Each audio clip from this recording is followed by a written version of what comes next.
Coach, it's kind of like, when you play a scrimmage, the offense struggles a little bit with the defense, maybe makes some plays. What do you take away? Do you take away like, hey, I like what I'm seeing on my defense? I really like our energy level again today and all spring. You can tell we have a bunch of guys back the way they play together. We run the ball real well, being pretty physical. We're still missing a lot of tackles, which is a point that we're trying to clean up for the fall, so we're not there yet. But our depth got better this spring. You saw, instead of having 2 corners, I think you saw 4 and 5 corners battling. And that was an issue we needed to address. We got a little bit more depth at safety. Some of those young guys are playing pretty good. So there's a lot of positives to draw out of it. Forget the one day. I think that we defined ourselves again. I think we said, we gotta be fast, we gotta be physical, we gotta get our butts to the ball. And over the course of spring, that's what we were at the end. So I was pretty happy. How different does it feel? Whereas in the fall, it was almost like the defense was an afterthought because of how good the offense was, and not so much now. Right. If the defense was an afterthought for me, I'd be in trouble because that's what they're paying me to do. So the numbers are easy to blank out what we do on defense because they're so special on offense. But we always feel like we got to win games on defense, regardless of what's happening on the offensive side of the ball, regardless of what the scoreboard's saying. And I think the first year we were certainly capable of doing that.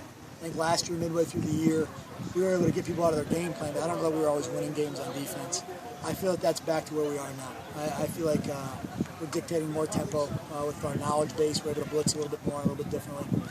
And it feels good to have a defense that is they're not out there waiting for somebody else to make a play like we did it sometimes at the end of last year. We got a bunch of guys that feel like they can go out and make the play.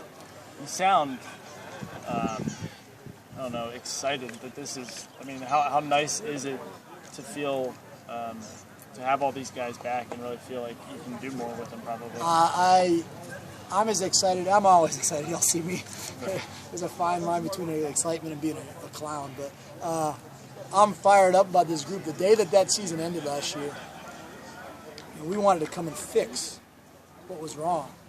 Our guys knew that during the year things weren't 100% right. No matter where we finished in the league, top 2 or 3 or whatever, we knew that we weren't playing like we should be. And it's really good when you have retention of the guys because the guys that were making those mistakes, you're coaching immediately as last season ended. We started fixing that the day after the season ended. And so you get to see that teaching and all the coaching pay off with those same guys that made those mistakes. So I'm fired up about that. I love our group, man. I feel like we're getting closer and closer to truly having made the change from having been a 4-3 defense to a 3-4.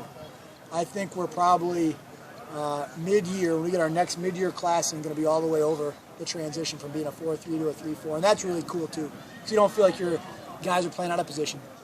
You don't feel like you're having to turn an end into a backer or a backer an end to end to make things right. When your depth chart's where you want it, and you feel like you're playing with 22 to 30 guys, it's really fun to coach. I feel like we can win games on defense. I think our 11 and our first 22 can play against anybody we're going to play. Coach, are there any spots that are up for grabs that maybe somebody can come to the fall for the job, or do you pretty much know how you want it to shake out right now? Yeah, that's a great question. We always tell you, everyone's always going to tell you that all 11 jobs are up for grabs. Carl Mickelson probably ain't getting beat out, though. Tyler Davison probably ain't getting beat out, though. If we are, then shoot, we really do have a really special defense.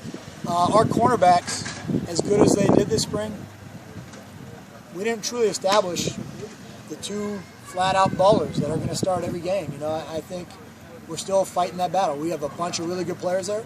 I think we have 4 or 5 guys that could start at a lot of places in our league, but I don't think we have a true starter yet, so those positions are going to be up for grabs. Our defensive end position was a good battle, with Todd Hunt and Nate Madsen and Claudel Lewis, and we moved Tyler there. There's a bunch of good competition there. And I think you'll see a little bit more competition at the Sam linebacker job with Brandon Hughes and Edery and a couple of guys like that. So we still have some jobs that are not solidified, but particularly the corners. Speaking of the corners, Jamal had the pick 6, and Curtis looked as confident as I've seen him out here. How much of those 2 progressed this year? I'm proud of him. I'm proud of Kurt. I'm proud of what he's done mentally. Kurt was thrown into a bind. We brought Kurt in the day before the first practice. He had no contact with our team. We threw that guy into the fire and expected him to be a seasoned veteran. And we play against some real people in our league every season. So for him to respond, a guy could have came out of that shell shock, not wanting to compete, not wanting to get embarrassed. At times he got embarrassed last year, not wanting to do it again. And he's really done a good job getting out here doing it in the spring. He's gotten better. He's not just worried about, hey, I'm trying to do my job. I'm trying to be the best guy in the field is what he was doing every day. So I'm happy with him mentally. Really happy with where Jamal is. Still got to be a little bit more physical there. Stratton Brown had a really good spring too. So I think what you saw this spring at corner was a result of competition. All of us in our jobs, whatever job you guys are doing, if there's somebody that wants it that's right behind you, you're going to do your job a little bit better, right? When that guy's not there, you're going to ask for that day off sometimes, and our corners, I think, feel like right now they got to fight for it every day.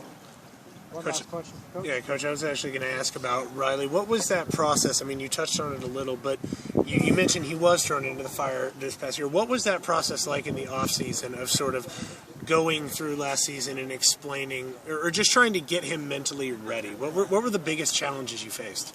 Well, the first thing you got to tell a guy is, hey, I understand you made a mistake, and we understand why it happened. It didn't happen by accident. It's gone. It's over. We can't fix that.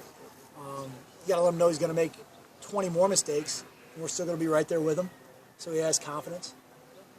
We didn't bring him here to see him fail. We brought him here to develop him and see him succeed.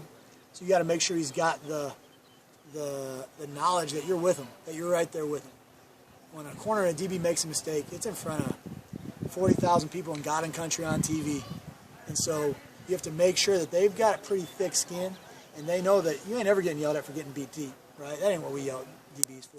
We yell at them for lazy mistakes, not being physical, things like that. You get beat deep, that's part of life. That's that job, right? That's like being the President of the United States. You're at the sharp end of a knife a lot. So we made sure his confidence was where it needed to be. We highlighted very specific things that he needed to fix to be a better football player. Right? If you knew you had to fix something in our jobs, any one of our jobs, if you knew what that was, you'd attack that. So we wanted to give him very specific things that he could attack every day, and we did. And he's a hungry dude, man. He's hungry to be a good football player. So that's what we did. And then we just let him go play because he's got some ability. All right. Thanks, guys.